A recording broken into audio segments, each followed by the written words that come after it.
نوينا نستفتيها هذا المجلس بما نوى به آباؤنا وأسلافنا وأجدادنا الصالحون والله يدخل نياتنا في نياتهم وأعمالنا في أعمالهم وأخلاقنا في أخلاقهم ونستحضر أرواحهم الطاهرة زكية في هذا المجلس المبارك إلى حضرة النبي سيدنا ومولانا محمد صلى الله عليه وسلم وآله وأصحابه وأزواجه وذريته وأهل بيته وإلى أرواح جميع الأنبياء والمرسلين وآل كل وأصحاب كل وأتباع كل وإلى أرواح الأئمة الراشدين ومقلدهم في الدين وإلى أرواح جميع العلماء العاملين والفقهاء والمحدثين والقراء والمفسرين وجميع ساداتنا الصوفية المحققين وإلى أرواح جميع المؤلفين والمصنفين خصوصا إلى حضرة صاحب هذا الكتاب الشيخ سالم بن عبد الله بن سعد بن سمير الحضرمي وجميع شارحي هذا الكتاب نفعنا وأولادنا وتلاميذنا بهم وإلى جميع مشايخنا خصوصا إلى أرواح أهل سلسلة لهذا الكتاب خصوصا الخصوص لروحي شيخ المشايخ أما هادي إلياس بن أما هادي علي وأبو هادي جريج بن أما هادي مهيمين وإلى روحي أما هادي العافية من حمامي وإلى روح هادي مفتاح إلى روح بركابيار صليهم وفروعهم رحمهم الله ونفعنا بهم وبعلومهم وبركاتهم وإلى أرواح جميع أهل القبور من المسلمين والمسلمات والمؤمنين والمؤمنات كافة خصوصا إلى أرواح آبائنا وأمهاتنا وأجدادنا وجداتنا وأبنائنا وبناتنا وإخواننا وأخواتنا المسلمين والمسلمات والمؤمنين والمؤمنات الفاتحة أعوذ بالله من الشيطان الرجيم بسم الله الرحمن الرحيم الحمد لله رب العالمين الرحمن الرحيم مالك يوم الدين إياك نعبد اهدنا الصراط المستقيم صراط الذين أنعمت عليهم غير المغضوب عليهم ولا الضالين بسم الله الرحمن الرحيم. Nyambung nerangkeun sarah-sarahna tina ieu matan Safinah. Amari teh karak Kasyifatus Saja sarah Safinah teh di antarana karyana Syekh Nawawi Banten. Terus deui naon entos teh?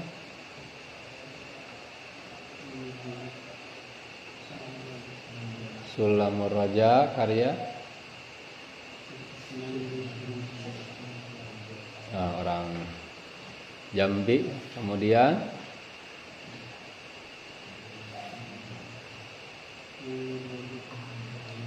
Nailur Raja karya Sayyid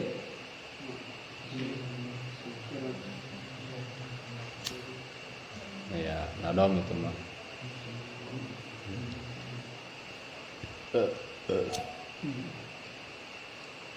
Kemudian termasuk syarah nate Nailur Raja gitu karya Sayyid Ahmad bin Umar Asy-Syatiri. Eta ti antarana anu sarah paling ringkas tapi padat jeung enak penyajianana. Kemudian aya deui syarah Safinah teh namina Ghayatul Muna. Ghayatul Muna.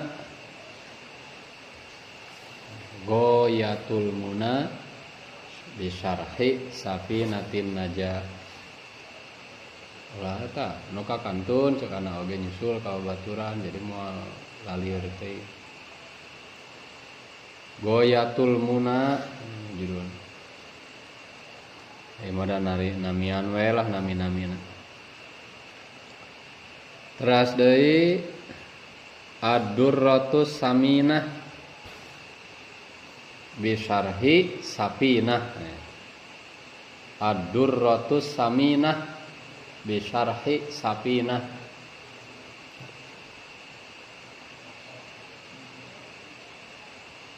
Teras deui Nasimul Hayah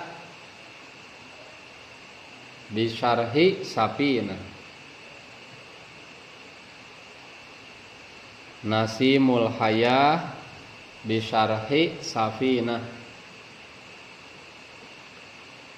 Rasdei wasilatur roja syarah safinatun naja. Wasilatur roja syarah safinatin naja. Mana Mang Iqbal tadi saya? Mulai. Hah?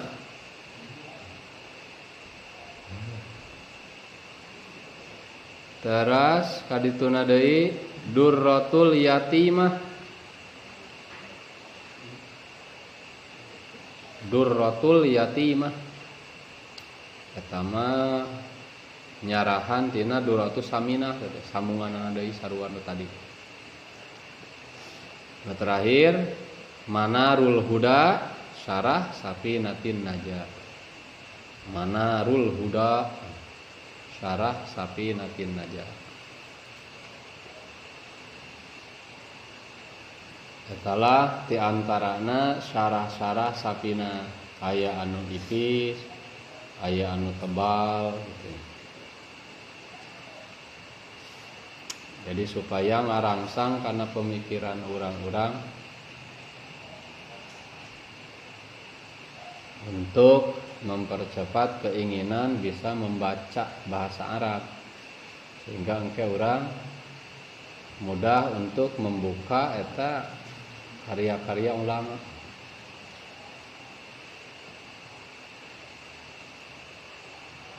Ya kurang lebih salapan menurut sarah sapinah tanu. Kauninga mah adapun lamun teh mah aya nu teu acan kauninganya. Silahkan wae ditaros-taros deui. Tos beres nerangkeun ngeunaan namana ieu kitab,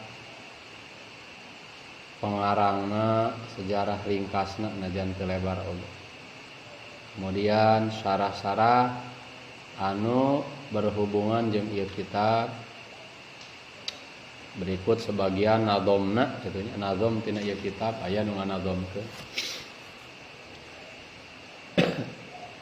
Ayeuna urang ngamimitian narjamahkeun anu meunang ngalogot kamari. Urang diajar narjamahkeun. Kamari mah pan karek narjamah bahasa Arab kana bahasa Jawa ngalogotna gitu. Ayeuna urang tarjamahkeun kana bahasa urang bahasa Sunda. Tarjamahna we heula. Bismillahirrahmanirrahim. Bismillahi wungkul ku jenengan Allah. Make aya bahasa wungkul tadi dinya. Ditambahan ku urang teh ku bahasa wungkul. Di mana engke urang nanyahokeun make aya bisa nambahan bahasa wungkul. Ari wungkul berarti henteu make nu sejen eta wungkul ngaran. Pamada urang nyarita kieu, urang mah dahar teh kur jeung uyah wungkul nya berarti eueuh deui. Deungeunna salian ti uyah, kakarek make bahasa wungkul. Indonesia nama terjemah Indonesia mah hanya. Eta teh kan jarang lamun dina terjemah biasa mah. Jarang aya tambahan kecap hanya dengan. Padahal mah kuduna kitu lamun make ilmu bahasa Arab. Make ilmu Arabiah mah engke kapanggihna tina kaidah ilmu Arabiah engke kapanggih ku urang ge geus ngaji. Namun istilah kaidahna mangkana teh taqdimul amil alal ma'mul yufidul hasra wal ihtimam. Nah, moal kapanggih kitu teh lamun urang teu mempelajari kaidah-kaidah bahasa Arab. Jadi ente cukup orang hanya mempelajari logat teh arti katana wungkul. Tapi kudu ditunjang ku pengetahuan kaidah-kaidahna. Eta dina cara ngamaknaan engke kapanggihna ku kaidah-kaidah ilmu ma'ani. Eta teh di antarana cabang ilmu bahasa Arab. Jadi kapanggihna urang bisa nerjemahkeun wungkul memeh aya ku nyebat jenengan teh urang bisa nambahkeun heula bahasa wungkul karena orang nyaho aya kaidah eta.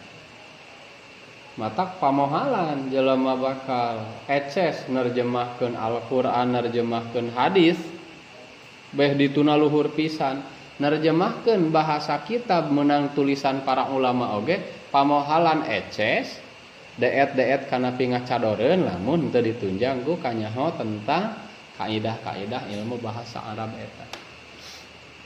Jadi sebenarnya sok aya kadang-kadang kejadian cenah jika timbul ieu mah beda pendapat. Padahal mungkin lain beda pendapat. Sarua ngabuka hiji kitab, sarua palebah eta anu dibuka. Nangan aya anu dibuka make parabot anu bener. Mukana teh aya anu kur nganelkeun tarjamah bayang-bayang. Langsung manehna ujug-ujug ngambil kesimpulan sehingga ketika engke ngadenge penjelasan anu hasil daripada menggunakan kaidah nu bener, juga we nyangka aya pendapat baru, padahal mungkin kesalahan aya di operator hulu manehna. Ya jadi kudu jadi catatan penting gitu ke urang. Ulah sok sagawaya. Lamun kira-kira teu mampu pasrahkeun ka ahlina. Bari urang terus belajar gitu. Terus ulang deui nya aya bahasa wungkul gitu. Jadi narjamahkeunna teh bismillahi wungkul ku jenengan Allah. Ku nama tina bena teh ismi jenengan Allahnya Allah. Wungkul ku jenengan Allah berarti henteu ku jenengan jeung anu sejen. Wungkul ku jenengan Allah. Allah teh jenengan keur zat Rabbul Alamin. Namina Rabbul Alamin teh Allah. Nya Tuhan pencipta ieu alam. Ulah nepi ka urang teu nyaho namina. Mimiti atuh nyaho heula kana namina disebutna teh ma'rifat asma. Nyaho kana ngaran. Keun we heulaanan tamuh rupa heula oge. Nyaho ngaran tamuh rupa ini sok aya istilah. Maneh mah nyaho ngaran tamuh rupa nya heulaanan tahap awal nyaho heula ngaran. Ulah nepi ka salah nyebut. Jadi ngaranna Tuhan pencipta ieu alam semesta termasuk nu nyiptakeun urang teh namina teh Allah. Allah teh nami Allah. Nami keur eta zat.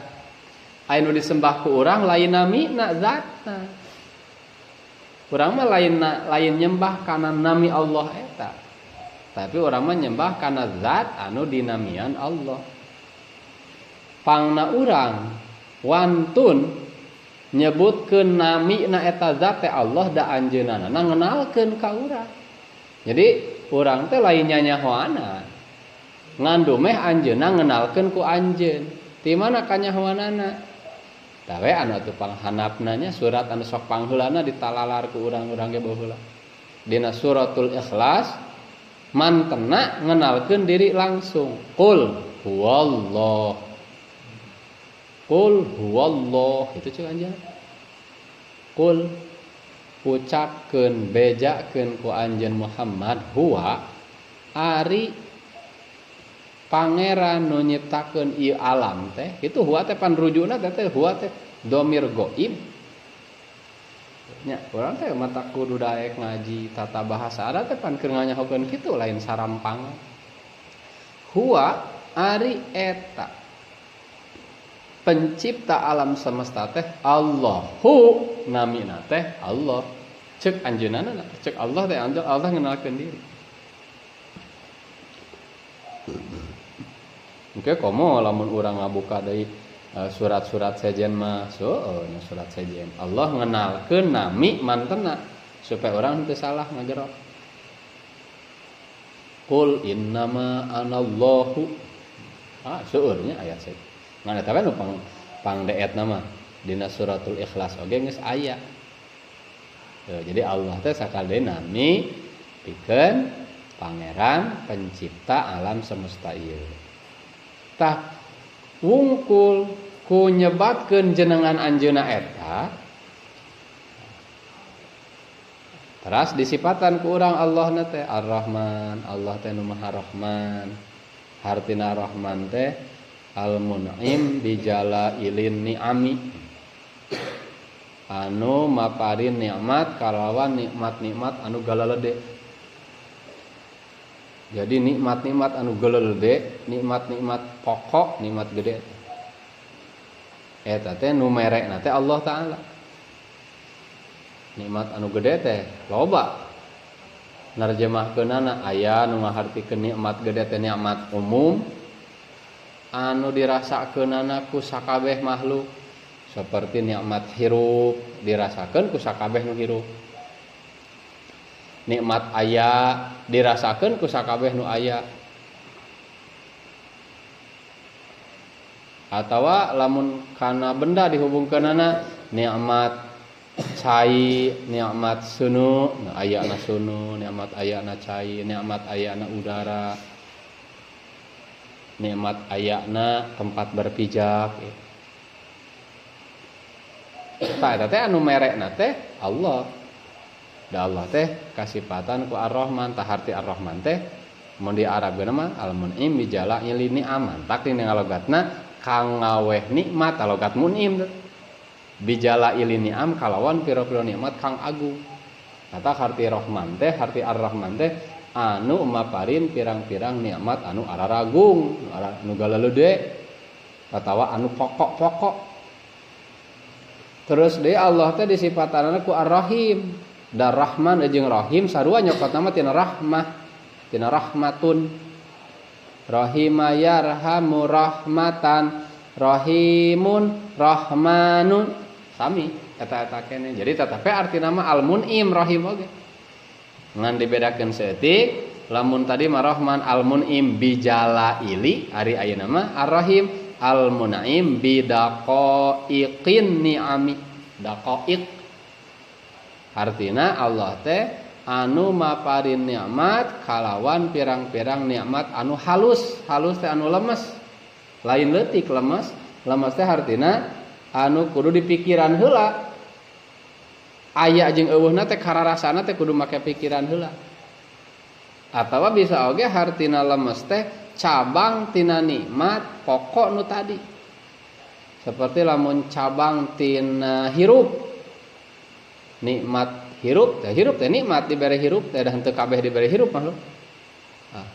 Cabang tina nikmat hirup teh ti antarana boga kanyaho, eta nikmat ayana ilmu.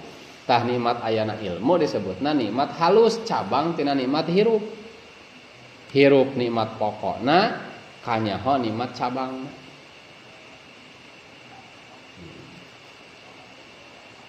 Anu merekna saha heuh Allah we angna. Boh anu mere nikmat anu galalede maupun anu mere nikmat anu lalemes tetep anu mere nama Allah Ta'ala. Samungkeun we ku urang teh lamun dek disakalikeun mah bisa cukup ku kieu ngahartikeun teh. Bismillahirrahmanirrahim. Wungkul ku nyebat jenengan Allah anu maha maparin pirang-pirang nikmat boh anu galalede boh anu lalemes. Nah, sekarang kum tak sakit ngomong. Tah kakadek ka ena manusia. Naon tak urang ngagunakeun jenengan Allah teh keur naon? Lamun urang ayeuna ngaji, jadi urang ngaji ayeuna teh wungkul bisana urang ngaji, lain hasilna. Bisana urang ngaji wungkul ku berkah nyebatkeun jenengan Allah. Jadi urang mah teu boga kamampuan. Dan teu sakur-sakur anu dimampukeun ngaji. Teu. Teu sakur-sakur anu jadi henteu bisa dikaitkeun kana jagjag ngaji atau dikaitkeun kana pangaboga henteu bisa. Da geuning buktina teu sakur-sakur nu jagjag kuat ngaji. Teu sakur-sakur anu rea pangaboga kuat ngaji henteu. Kitu. Kuatna urang ngalaksanakeun ngaji eta teh semata-mata nikmat eta ge ti Allah taala. Maka ketika ngamimitianana supaya urang ulah poho, maka urang ngelingan diri sorangan bismillahirrahmanirrahim. Wungkul ku nyebatkeun jenengan Allah anu maha maparin nikmat-nikmat eta abdi ngamimitian ngaji. Tah lamun ceuk anu ngarang ieu kitab mah meureun baheula lamun da ketika anjeunna ngamimitian ngarang ieu kitab bahasana teh wungkul ku nyebatkeun jenengan Allah anu maha maparin pirang-pirang nikmat kaula nulis ieu karangan. Jadi nulisna anjeunna kana ieu karangan teh lain murni tina kakuatan sorangan da anjeunna ngayakinkeun la haula wala quwata.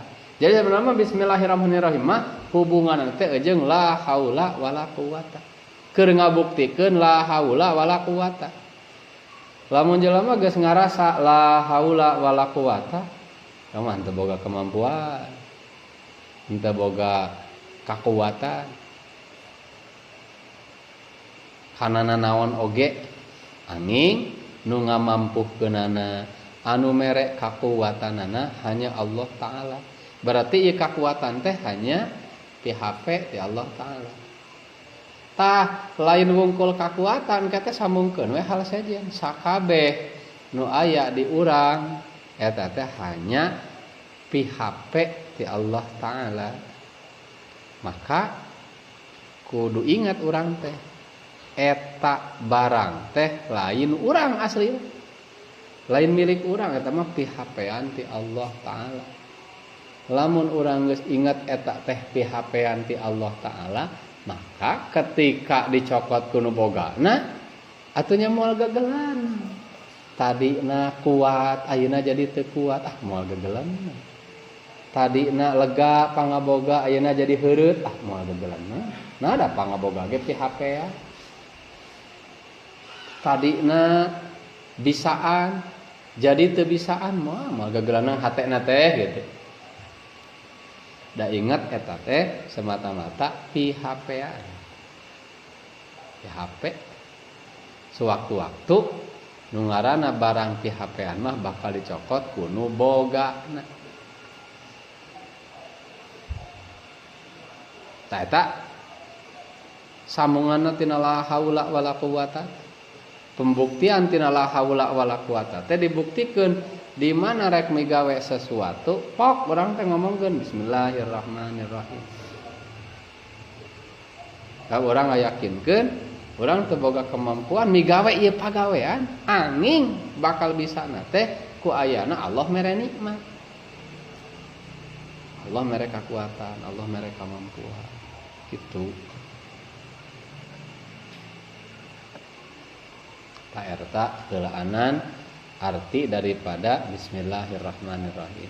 Jadi engke teh ujung nama bisa digoda ganti ku urang. Henteu khusus ngangit mun ngalogat kitu nya. Ngangit teh ngarang, ngarang teh lamun cek nu ngarang. Lamun urang pagaweanana daharnya berarti abdi ngamimitian dahar. Wungkul ku nyebat jenengan Allah abdi ngamimitian ieu dahar. Mun rek nginum wungkul ku nyebat jenengan Allah abdi ngamimitian ieu nginum. Ya hate urang eta ngarategeun kitu mun urang rek kitu. Ketika menyebutkan bismillah kana pagawean naon? Karategeun ku urang. Pamana mun dikakuat parat mah kitu nya. Parat gitu. Pemikiran urang terlepas sama sekali urang teu boga kemampuan naon. Moal. Moal nepi ka engke aya naon sebutna teh? Aya rumegat. Moal. Sabab urang ge teu pernah ngarasa. Ngarahek. Lamun urang teu pernah ngarasa, maka engkena moal aya beban. Di mana henteu aya beban, sok mengalir. Reheg biasakeun gitu. Biasakeun ringankan beban. Beban biasakeun ringankan. Terkadang ku ayana aya beban teh anu tadina asa erek mampu ge malah sok jadi teu mampu. Da sok lolobana geuning. Budak lamun keur diajar, nah, diajar ngocomang itu nya, ngocomang. Ngomong hareupeun batur, hafalkeun. Ku samana ngarasa yen teh geus kahapal. Rara eta aya rasa eta tah biasa sok ditegur ku Allah taala nepi ka dicokot eta nyaho teh. sadina nyahoten hari waktuna jadi kieu ya. Mata kuduna lepas. Bismillahirrahmanirrahim. Mengalir. Ngancingnyaan bismillah ngancingnyaan. Paratkeun kana pemikiran mun dek bismillah. Lamun urang geus mulai nyaho kana saeutik arti tina bismillah atuh bakal nuntut engke urang teh bakal bisa milihan pagawean kawas kumaha anu pantes memehna make bismillah nya atuh malaksanakeun naon anu pantes urang make bismillah jadi engke mah geus moal kudu aya komando kira-kira lamun maca Quran ieu teh pagawean anu dianggap nikmat lamun dak maca Quran teh nikmat mantes make bismillah rek dahar rek nginum kewe seeutik heulaanan kira-kira lamun rek lalajo nu dilalajoanana teh TikTok anu keur gutak-gitak ieu teh kaasup nikmat anu urang mampu ningali nu kieu lain nu kieu teu mantes jeung tong tulus demi gaweana. Efek teh tigebrus keukeuh urang teh. Lah haula wala cing inget urang teh. Urang teh geus ditahan sakuat-kuatna ge ngabentengan awak hayang ulah doraka dan teu boga kakuatan urang teh ngatur awak sorangan ge buktina mah ti soledat deui we ieu teh kana doraka. Man ulah jong-jongan buru-buru. Astagfirullahalazim. Nah, mun dikersakeun ku Allah maka dek dikieukeun ye balik deui. Karena jalan gitu. Da kitu mal eureun-eureun di alam dunia mata kitu. Tah saeulanan tong ora luhur-luhur narjemahkeun bismillah mah atuh sakitu saheulaana. Titik heula samet dinya terjemah tina lapad bismillah. Ayeuna memenggesan alasanana ieu kitab dimimitian ku bismillahirrahmanirrahim. Kurang lebih ayat 3 alasan ieu kitab dimimitian ku bismillahirrahmanirrahim. Hampir sami da karena pagawean-pagawean sejen alasan ngamimitian ku bismillah teh mal pati jauh. Alasan anu kahiji ngamalkeun kana alasan anu kahiji iqtidaan bil Qur'anil azim.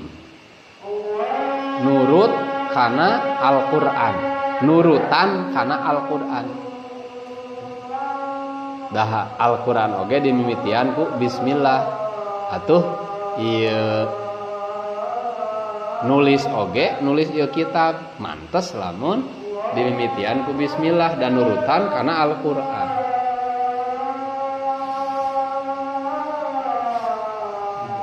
Alasan anu kadua pangna ieu bismillah dipake ngamimitian ieu kita ngamalkeun hadis Kangjeng Nabi, ngamalkeun hadis Kangjeng Nabi anu dawuhanana saur Kangjeng Nabi kullu amrin dzibalin la yubda'u fihi bi bismillahirrahmanirrahim fahuwa aqta'. Bisa diulang kanu gede lapad hadisna.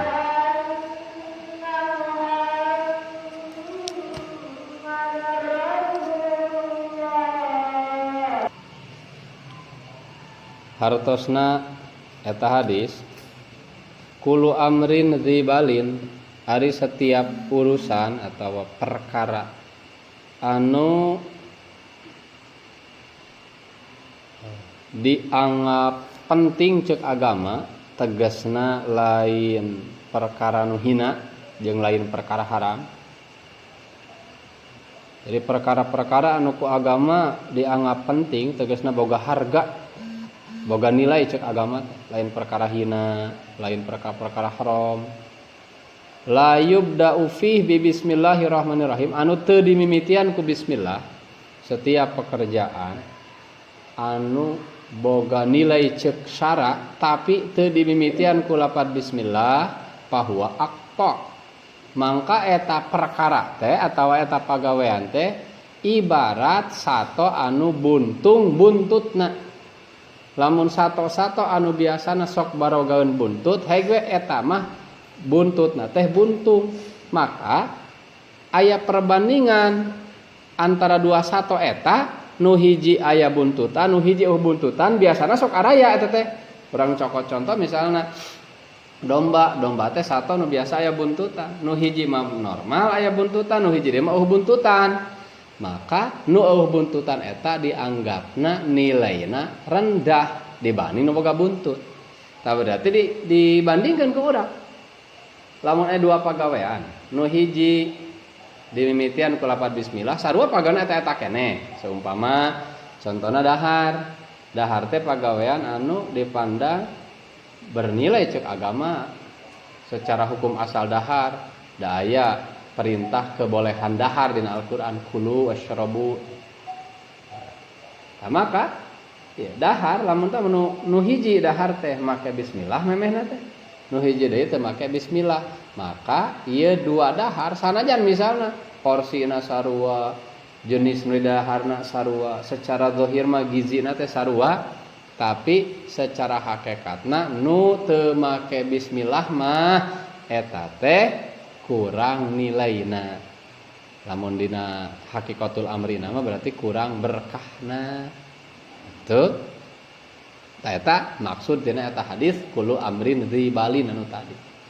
Nah, ayeuna samungkeun ku sabab ieu ngarang kitab termasuk pagawean anu boga nilai cek agama, bahkan nilai luhur dadak ngahirupkeun ilmu syara ieu teh ngarang kitab.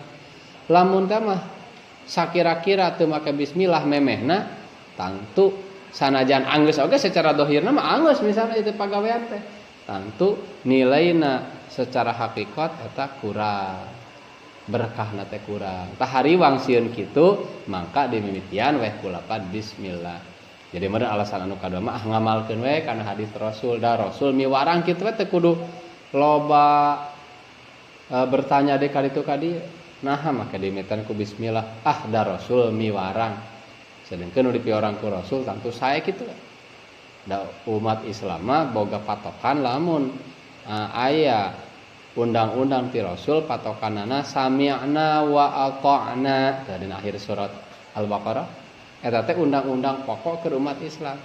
Di mana ngadenge perintah ti Rasul atau panyarek ti Rasul, pertama langsung lawe sami'na wa ata'na.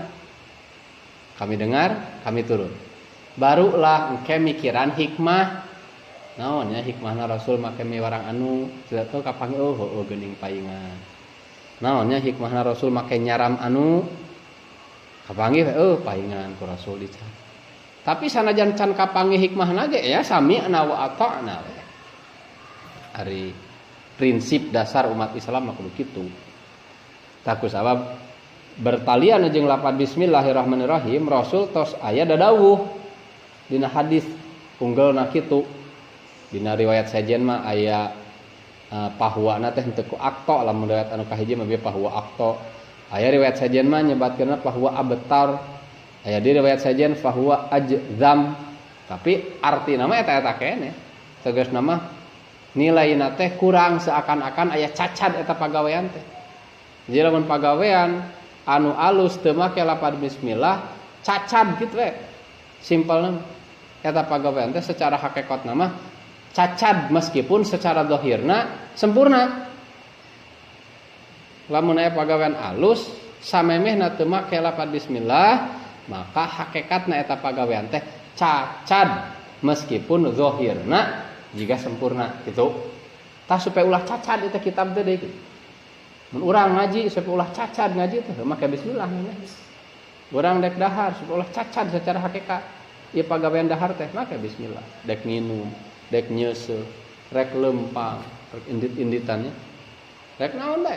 Pagawean asal anu boga nilai ceuk agama. Daya tadi dzibalin, artina dzibalin teh anu ngabogaan nilai ceuk agama.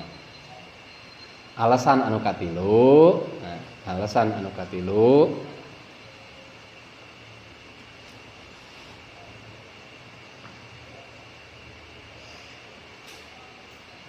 ittiba'an bisananis salafis sholihi. Ittiba'an turut tuturuti ittiba tuturuti bisananis salafis sholihi karena perilaku para pendahulu anu saroleh. Pendahulu teh mun bahasa urang mah urang Sunda karuhun, bahasa Arabna mah salaf, orang-orang terdahulu bahasa Sunda mah karuhun. Jadi alasan katiluna pangna ieu kitab make lafaz bismillahirrahmanirrahim teh ittiba tuturuti nurutan kana naon bisananis salafis sholihi kana perilaku karuhun-karuhun anu saroleh.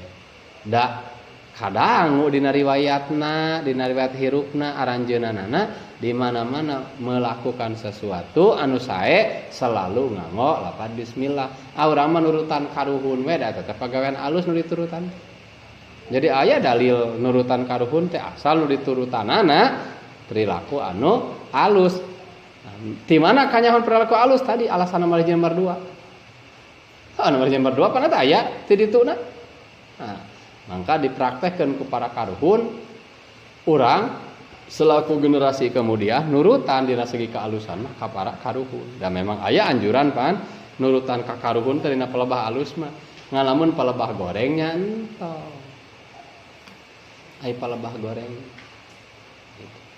Lamun palebah alus mah turutan akhlak-akhlak karuhun teh alus. Ti antarana akhlakna karuhun saroleh baheula teh selalu memulai setiap pekerjaan yang bagus dengan bismillahirrahmanirrahim. Ti antarana mah ieu cenah. Salah sawios guru maka pungkur lamun eudeuh sorogan oge eta teh bulak-balik. Bismillahirrahmanirrahim baca. Balik deui bismillahirrahmanirrahim. Bismillahirrahmanirrahim. Maka lamun hilap teh mun aya hiji hal anu hilap ngabulak-balik bismillahirrahmanirrahim. Bismillahirrahmanirrahim. Itu aya nu kitu akhlak guru, sebagian guru teh baheula. Aya deui nu akhlakna teh lamun eudeuh sorogan teh salila nungguan antrian ada di wuruk ku guruna. Mimiti ngahadiahan pengarang eta kitab nu rek dipake sorogan ngirimkeun heula Fatihah. Kemudian lamun aya ti antara guruna nu geus pupus ngirimkeun Fatihah ka eta guruna nu geus pupus. Kemudian deui ngaulang pelajaran mimiti ti pasal anu terdekat lamun pasal teh kanu rek diwuruk. Aya keneh waktu mundur ka tukang, aya keneh waktu mundur. Jadi ente pernah kosong salila nunggu antrian. Ternyata nu kalakuan kahar itu teh heujaran dia jadi ulama geledek keur waktu ngasantren kahar itu. Ada urang ge iwal teh lamun hayang hasilnya kudu nurutan kana akhlak. Nah, karuhun-karuhun anu saroleh. Lamun keur masantren misalna hayang hasil jadi ulama nya kudu ngadedengekeun kumaha cara masantren. Nu geus jadi ulama baheula keur masantren kumaha. Da moal jauh lamun nurutan jalan eta bakal kadinya nepi. Insyaallah kitu. Da geuning jelema-jelema anu jaradi pengusaha sukses oge nya karena nurutan pengusaha sukses anu sebelumna. Ketika maranehanana keur jatuh terpuruk kumaha kisahna jelema sukses ketika mengalami terpuruk kieu ditarutan heuh jarang. Kitu. Jalan nurutun jalan tuturut ngalain tuturut muning dan ulah mah tuturut muning ya ulah sate tuturut muning ari nurutan ka karuhun saleh mah alus ngalamun tuturut muning ulah manya nutur muning gitu teh harti urang tah geus alhamdulillah nepi kana tarjemah tina bismillah jeung alasan ngamulai ku bismillah oke kakari asup kana hukumna maca bismillah. Hukumna maca bismillah lain cara. Da ieu mah kitab anu nerangkeun tentang hukum-hukum kitab nu bakal diaji ku urang. Pan eta ti antarana teh kajianna teh kajian fikih sedengkeun ari ilmu fikih teh ilmu kajian hukum syara. Mangka bertalian jeung lafaz bismillah oge nu kudu dicaritakeun ku urang teh hukumna maca eta lafaz bismillah. Pan ada ilmu fikih teh ilmu pikeun nganyahokeun status hukum pagawean jelema mukallaf. Ai maca teh pan kaasup pagawean. Maka pagawean jelema mukallaf status hukumna ditinjau ku fikih. Nah itu pagawean kieu teh kumaha. Termasuk maca bismillah berarti pagawean lisan. Namun orang maca bismillah hukumna kumaha? Tangge teh rupa-rupa nya. Aya nu hukumna teh wajib maca bismillah. Aya nu hukumna sunnat, aya nu hukumna makruh, aya bahkan nu hukumna haram maca bismillah. Aya nu hukumna mubah. Mubah teh boleh-boleh saja gitu. Tangge orang kudunya di mana nempatkeunana eta pembacaan bismillah sesuai jeung hukum-hukum anu bieu kitu nya. Oke, meureun kaumuran. Insyaallah. Allah alam bisawab. Subhanaka